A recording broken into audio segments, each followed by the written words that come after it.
అండి నమస్తే. ఈరోజు చికెన్ 65 ఎట్లా చేయాలో చూపిస్తున్నాను, చూసేసేయండి. దానికోసం 1/2 kg చికెన్ తీసుకున్నా. దాంట్లో ఒక ఎగ్ బీట్ చేసి వేసిన తర్వాత 1/2 టీ స్పూన్ సాల్ట్ వేసుకున్న తర్వాత 2 టేబుల్ స్పూన్స్ వచ్చేసి కార్న్ఫ్లోర్ వేసుకున్నా. 2 టేబుల్ స్పూన్స్ మైదా యాడ్ చేసుకున్నా. 2 యాడ్ చేసుకున్న తర్వాత ఒక 1/2 టీ స్పూన్ అంతా అల్లం వెల్లుల్లి పేస్ట్ యాడ్ చేసుకోవాలి.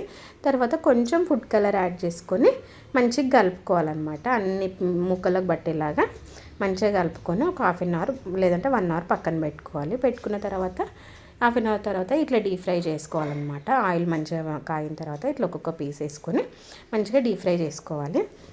ఇట్లా కలర్ చేంజ్ అయ్యేలాగా చేసుకోవాలండి. తర్వాత ఇక పీసెస్ అన్నీ తీసి పక్కన పెట్టుకోవాలి.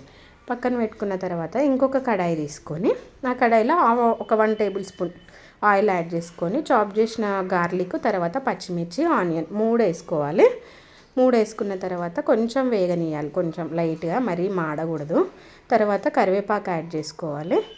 తర్వాత గరం మసాలా, ఒక 1/2 టీ స్పూన్ పెప్పర్ పౌడర్, తర్వాత 1/2 టేబుల్ స్పూన్ కారము, 1/2 టీ స్పూన్ సాల్ట్ యాడ్ చేసుకోవాలి. సాల్ట్ చూసి వేసుకోవాలి, ఎందుకంటే మనం ఫ్రై చేసేటప్పుడు కూడా వేస్తాం కాబట్టి.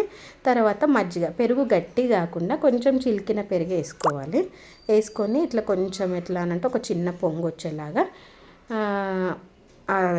మగ్గనియాలన్నమాట. తర్వాత ఫుడ్ కలర్ కూడా యాడ్ చేసుకున్నా, ఎందుకంటే కొంచెం కలర్ఫుల్గా ఉంటే తినబుద్ధి అవుతుందని.